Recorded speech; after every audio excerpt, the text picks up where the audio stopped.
This is one of my favorite plots in social sciences. It's from a paper by Johnson and Goldstein.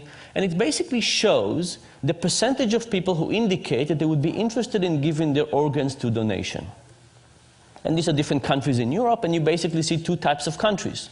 Countries on the right that seems to be giving a lot, and countries on the left that seems to be giving very little, or much less.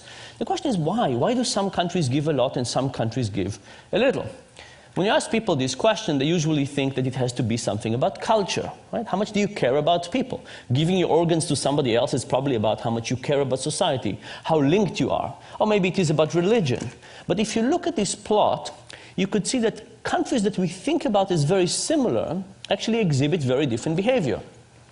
For example, Sweden is all the way on the right, and Denmark, that we think is culturally very similar, is all the way on the left. Germany is on the left, and Austria is on the right. The Netherlands is on the left, and Belgium is on the right. And finally, depending on your particular version of European similarity, you can think about the UK and France as either similar culturally or not. But it turns out that from organ donation, they're very different. By the way, the Netherlands is an interesting story. You see, the Netherlands is kind of the biggest of the small group. Turns out that they got to 28% after mailing every household in the country a letter begging people to join this organ donation program. Right, so you know the expression, begging only gets you so far? It's 28% in organ donation.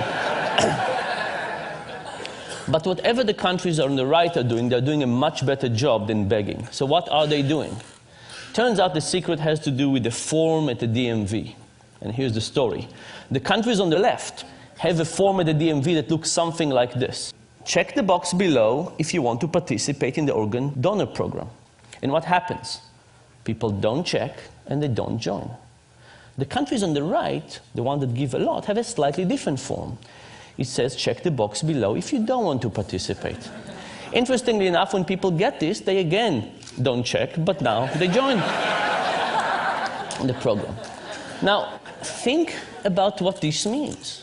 You know, we wake up in the morning and we feel we make decisions. We wake up in the morning and we open the closet and we feel that we decide what to wear, and we open the refrigerator and we feel that we decide what to eat.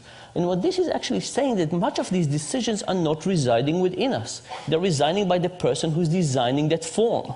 When you walk into the DMV, the person who designed the form will have a huge influence on what you'll end up doing.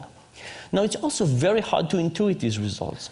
Think about it for yourself. How many of you believe that if you went to renew your license tomorrow and you went to the DMV and you would encounter one of these forms, that would actually change your own behavior? Very, very hard to think that it will influence us, right? We can say, oh, these funny Europeans, of course it would influence them. But when it comes to us, we have such a feeling that we're at the driver's seat. We have such a feeling that we're in control and we are making the decision that it's very hard to even accept the idea that we actually have an illusion of making a decision rather than actual decision. Now, you might say, you know, these are decisions we don't care about. In fact, by definition, these are decisions about something that will happen to us after we die. How could we care about something less than something that happens after we die?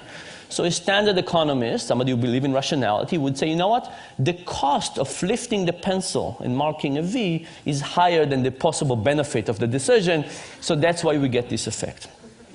But in fact, it's not because it's easy, it's not because it's trivial, it's not because we don't care, it's the opposite. It's because we care, it's difficult, and it's complex, and it's so complex that we don't know what to do. And because we have no idea what to do, we just pick whatever it was that was chosen for us. I'll give you a couple of more examples of irrational decision-making. Imagine I give you a choice. Do you want to go for a weekend to Rome, all expenses paid, hotel, transportation, food, breakfast, the continental breakfast, everything, or a weekend in Paris? Now, weekend in Paris, weekend in Rome, these are different things. They have different food, different culture, different art. Now, imagine I added a choice to the set that nobody wanted. Imagine I said a weekend in Rome, a weekend in Paris, or having your car stolen. Now, it's a funny idea, because why would having your car stolen in this set influence anything? But what if the option to have your car stolen was not exactly like this? What if it was a trip to Rome, all expenses paid, transportation, breakfast, but doesn't include coffee in the morning. If you want coffee, you have to pay for it yourself. It's €2.50. Now, in some ways, given that you can have Rome with coffee, why would you possibly want Rome without coffee? It's like having your car stolen. It's an inferior option. But guess what happened? The moment you add Rome without coffee, Rome with coffee become more popular, and people choose it. The fact that you have Rome without coffee makes Rome with coffee look superior, and not just to Rome without coffee, even superior to Paris.